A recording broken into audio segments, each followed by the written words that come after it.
நாம் இன்னைக்கு செய்ய போகிறது ஆந்திரா ஸ்பெஷல் புணுகுலு. இது 10 நிமிஷத்தில் செஞ்சிடலாம். இதுக்கு நீங்கள் 1.5 கப் தோசை மாவு எடுத்துக்கணும். அதோட 1/4 கப் மைதா, ஒரு 4 டீஸ்பூன் அரிசி மாவு, அப்புறம் 1 டீஸ்பூன் சீரகம் சேர்த்துக்கலாம். பொடியாக நறுக்குன கருவேப்பிலை, ஒரு 1/2 டீஸ்பூன் பேக்கிங் சோடா சேர்த்துக்குவோம். நம்ம உடனே செய்ய போகிறோம், அதனால் பேக்கிங் சோடா கொஞ்சம் சேர்த்துக்கலாம்.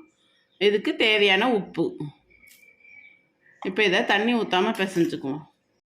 ஒரு கடாயை அடுப்பில் வச்சு எண்ணெய் காஞ்சதும் ஹை ஃப்ளேமில் வச்சு இதை மாதிரி சின்ன சின்னதாக புணுகுலோவை போட்டுக்கணும். அதுக்கப்புறம் சிம்மில் வச்சுக்கோங்க, அப்போ தான் உள்ளே வேகும்.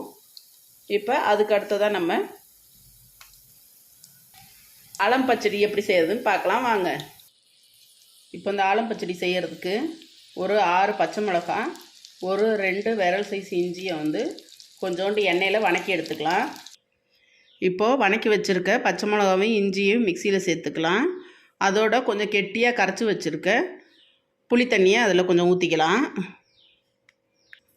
கொஞ்சோண்டு உப்பு, கொஞ்சோண்டு சர்க்கரை சேர்த்துக்கலாம். இப்போ இதை அரைச்சி எடுத்துக்கலாம். இப்போ அரைச்சி எடுத்த ஆலம் பச்சடியோட வழக்கமான தாளிப்பு போட்டுக்கோங்க. இப்போ நம்மளோட புணுகுலுவும் ஆலம் பச்சடியும் ரொம்ப டேஸ்ட்டாக இருக்கும். 10 நிமிஷத்தில் செஞ்சிடலாம். நீங்களும் செஞ்சு பாருங்கள். ஆந்திராவோட ஸ்பெஷல் இது, இந்த புணுகுலுவும் ஆலம் பச்சடியும். இந்த ரெசிபி உங்களுக்கு பிடிச்சிருந்தா லைக் பண்ணுங்கள், ஷேர் பண்ணுங்கள், சப்ஸ்கிரைப் பண்ணுங்கள். Bye friends.